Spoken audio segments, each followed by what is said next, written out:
Well, the Supreme Court spelling it out quite clearly that the restaurants, eateries along the Kavar Yatra need only explain if the food being served is vegetarian or non-vegetarian. There is no requirement, there is no directive to explain the religious identity of the owner or the staff in question. So what is the Supreme Court's rationale for passing this order?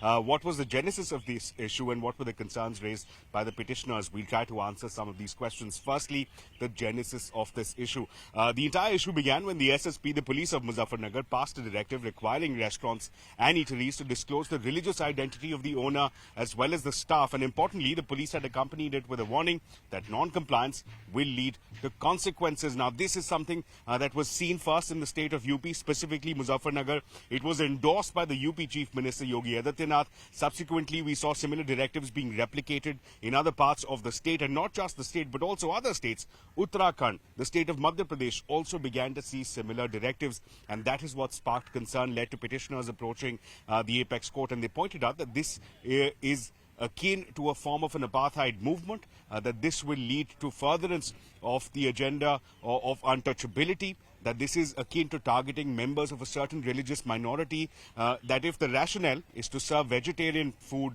pure vegetarian food to the Kavars, this does not serve that agenda, this does not serve that purpose, and that this is violative of various fundamental rights. And importantly, what was also flagged before the Apex Court is that this is akin to granting an economic death to members of the religious minority, given as how that there will be an inclination to avoid restaurants owned by of a certain religious denomination, and that is something that needs to be checked. There are already instances of Hindu-owned restaurants firing, letting go of Muslim staff members, and this is something that the Apex Court took note of. The Supreme Court, in fact, at one point even asked the question if Kavars can ask for a certain religious person to cook food, whether a certain religious identity of a person should be taken into account who's growing the food articles in question, and essentially expressing its frustration, and then going on to say that under the FSSAI Act, only a competent authority can pass necessary orders, and even the necessary orders can only go so far as to explain whether or not the food being served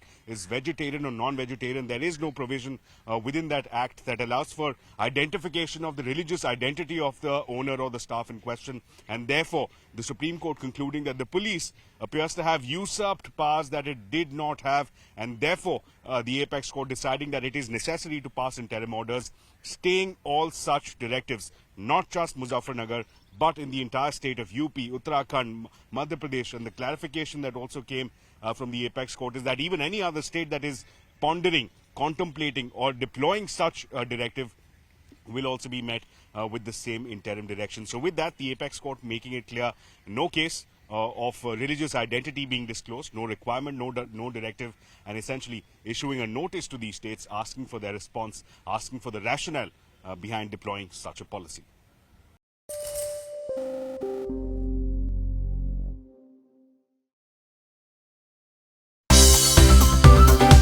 Thank you for watching CNBC TV 18. For all the market action and news, follow us on our social media platforms.